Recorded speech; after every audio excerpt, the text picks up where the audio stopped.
Greetings and salutations, Earthlings. Welcome to the Teresa Zube Show, where I'm here with my fabulous co-star, Rosalinda. Buenos dias. Buenos dias. And we are here to talk about the new moon in Libra that is coming up. And so first, we're going to talk about new moons and the kind of rituals that we do. In general, I am pretty good about doing some sort of acknowledgement around the new and full moons. However, I don't do a ritual every time, but I would like to incorporate that more regularly into my life. So do you have anything in particular that you do around the new moon, Rosalinda, or the full moon? We'll talk about new moons this time. Journaling is big. The new moons, from my understanding, is more of a calling in, more of manifesting what you want to set for this new cycle. And so making wishes, writing them down, making plans, seeing where you are. If you have a dedicated moon journal, then you can see where you were at the last new moon, and the full moon it gives time for reflection. So journaling is big, lighting candles, praying. And if you can do it with friends, there's actually a kind of a burgeoning women's moon gatherings happening here in the Central Valley. There's a lady named Lisa. She does sound healing, so she's been doing a lot of the full moons out in nature, and I think that's really cool. So if you can find a group to meet up with, that makes the magic all the more powerful. I agree. And then there's my friend Michelle here in Boerne, Texas, who does full moon ceremonies at the shop of Amuse. And I think of full moons more like celebrations, and the new moons, like you were saying, even though it doesn't mean you can't celebrate with other people or, do like a group intention setting. Sometimes I think because the moon isn't there, like we can't see it. That's the whole point of it, that new moons get overlooked, and the way that I contextualize this is, new moons are our ability to get out in front of things and create our reality. And then the full moon and how it's linked to like chaos, and teachers and emergency room people will say like, oh, it's a bad house. But the moon is big in the sky. It's shining a light on everything that's been created. So to me, it's kind of like we can set intentions and create our reality before things happen and they manifest, or we can just react to the manifestations of them. Does that make sense? I like that. Yeah, that's a great way to look at it. The full moon is a big, big, shiny spotlight. As a person that loves the stage and loves the spotlight, that helps. That helps visually. Yeah. No, I love metaphors like that when we like kind of personify things. And so for new moons, I always like to check where is this new moon occurring in my chart, which we'll get to that in a little bit. Which is why I love astrology and highly recommend everybody to make an appointment with Teresa so you know what is going on in your chart. Because people that I've talked to, I tell them it's the Kelly Blue Book for your soul. If you know how your soul is operating, then that helps. It's not necessarily the hoopla that people think that it is, I think. Anyways, that's another subject for another time. Yeah, right. That would be perfect for another podcast. And actually, what you were saying is the moon is one of the simplest ways that you can work with astrology because, like this new moon in Libra is going to culminate in a full moon in Libra approximately 6 months from now. And those cycles are really easy to track, like in your chart in 6 month cycles. And then when you have a new moon in Libra, there's going to be a new moon in Libra approximately a year later. So, and journaling. So important to keep a journal. It's been it takes me a long time to get things into my brain. So I've been doing moon stuff, but my friend gave me a gorgeous journal, and that's what I've been using to put all my moon stuff in, and that helps me reference a little Yeah. easier. Okay. No, that's awesome. Okay. So the new moon in Libra is occurring. Both the sun and the moon are going to be at 28 degrees of Libra. Libra in general, that's the signature of a new moon. They're both together, and the moon is sort of like not visible because the sun is overpowering it. And it's hidden. But we are setting intentions with Libra things. Libra is relationships, it's peace, it's harmony. As a sign, Libra reflects off of others. And so, and Libra is ruled by Venus. Venus is in Libra at this time, which means that she is at home. Now, the new moon is not aspecting off of any other planets at the moment. It's just outside of a square with Jupiter, but the Jupiter is separating, so it's really not going to apply.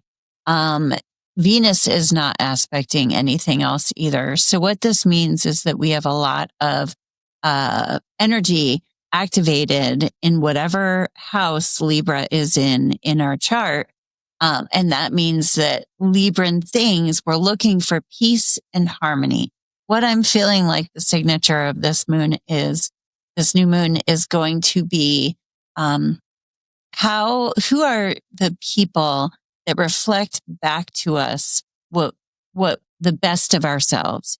What are relationships that foster what it is that we want to grow inside of us?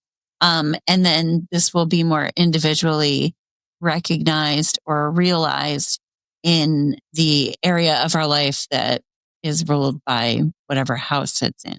So, for example, we, it'll be highlighted. Who are we around that we have to people please? Well, we don't want to be around those people, because there's always something like a knot that we don't want to do. So anyway, and I know in my life, I have kind of been looking at like, all right, well, who allows me to grow and reflects that back to me? So, Okay. So if you're just the general public, and right now it's the 21st of October, new moon in Libra, I'm looking for people that support me in growth. And I'm journaling about it, I'm thinking about it, I'm helping to make these relationships stronger. What are some things that like you can incorporate into your ritual or your journaling or your manifestations? So what I would suggest is looking around, maybe even making a list. Libra represents the scales. And it may sound kind of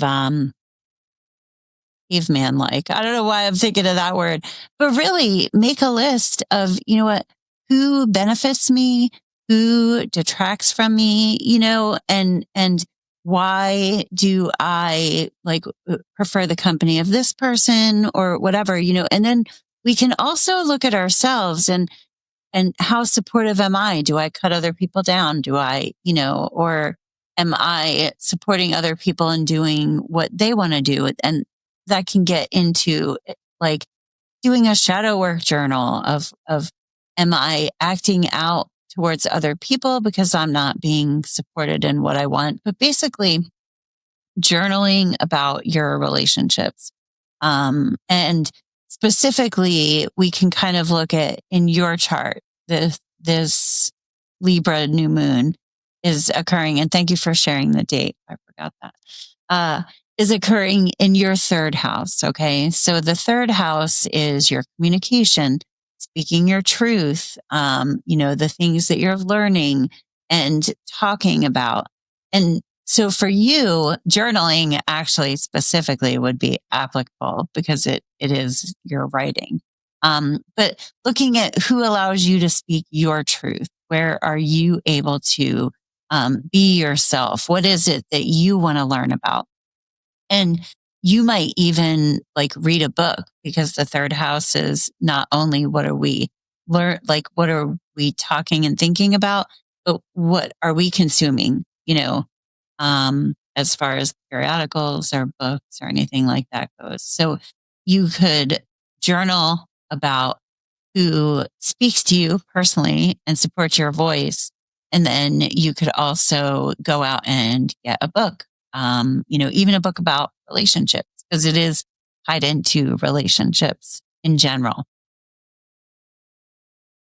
Well, that's interesting. I just pulled out 2 books yesterday. One is about, it's called The Marriage Foundation. I highly recommend Paul Friedman. And then the second one is about how to be a good leader, how to, in my job, I feel the equilibrium is off. So I think shadow work, and if I have things that I think others can improve, then that mostly means as well that I have things that I can improve as well. Yeah. I have to be a good, what is it?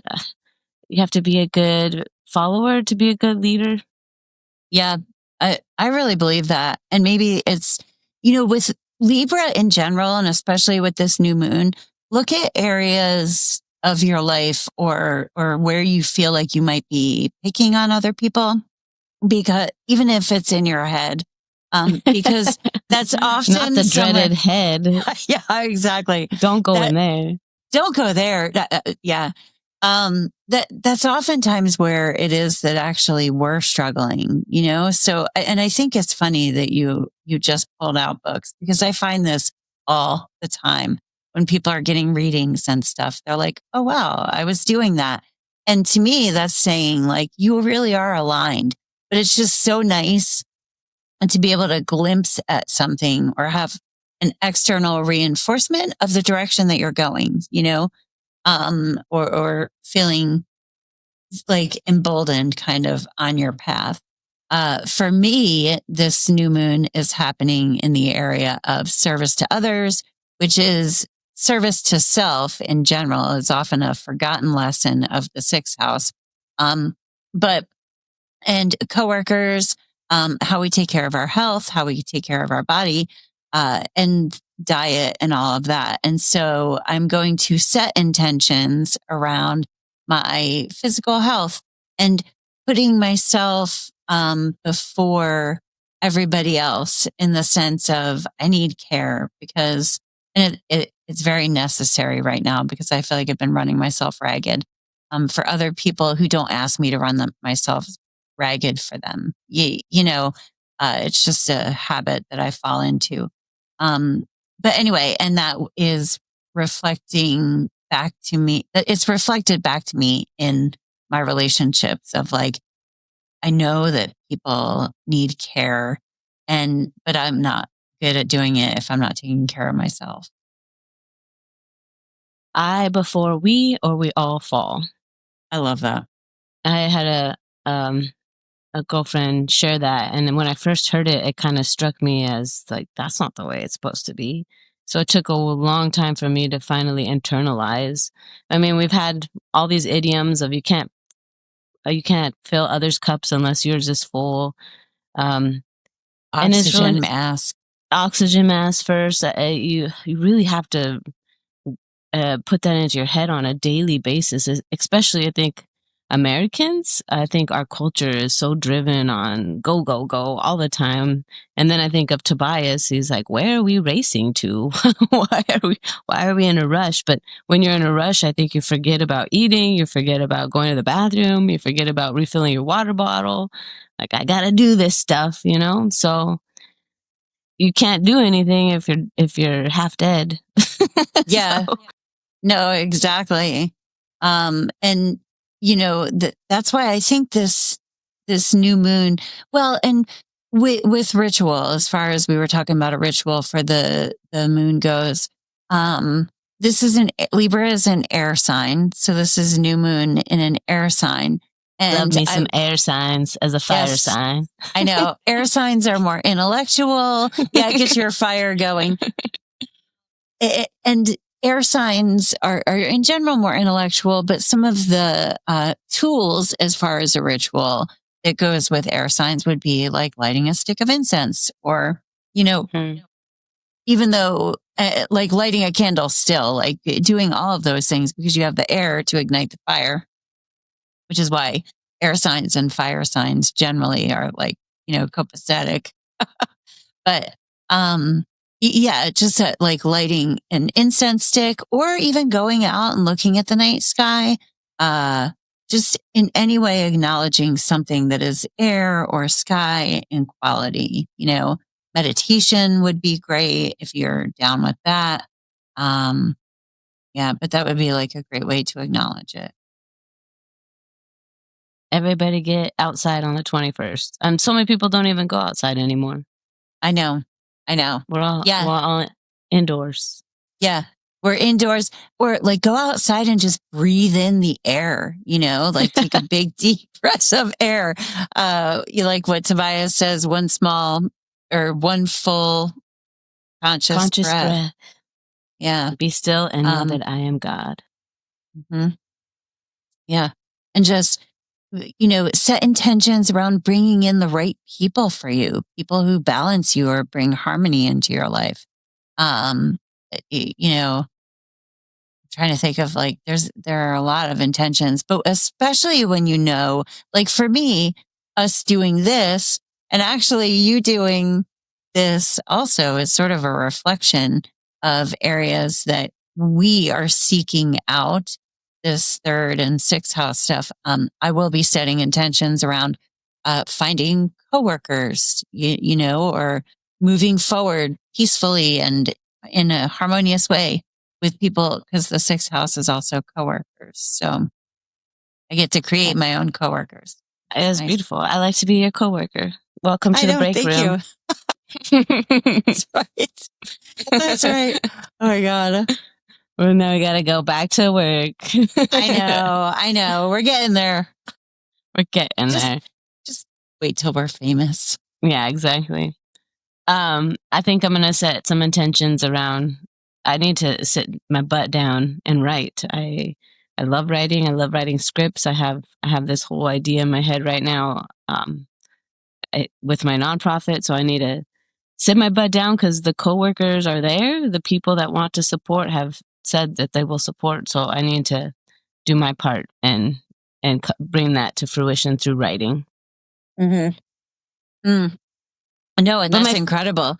My favorite way to write is to actually get together with other people. So I need to also initiate bringing my troop together to create this vision. Every time we get together, we have these amazing scripts and things that for another podcast, we'll have to talk about how our scripts have aligned with reality. A little bit Simpsons style. We didn't know that would happen. Like, we didn't have secret information. We just wrote it and then it came true.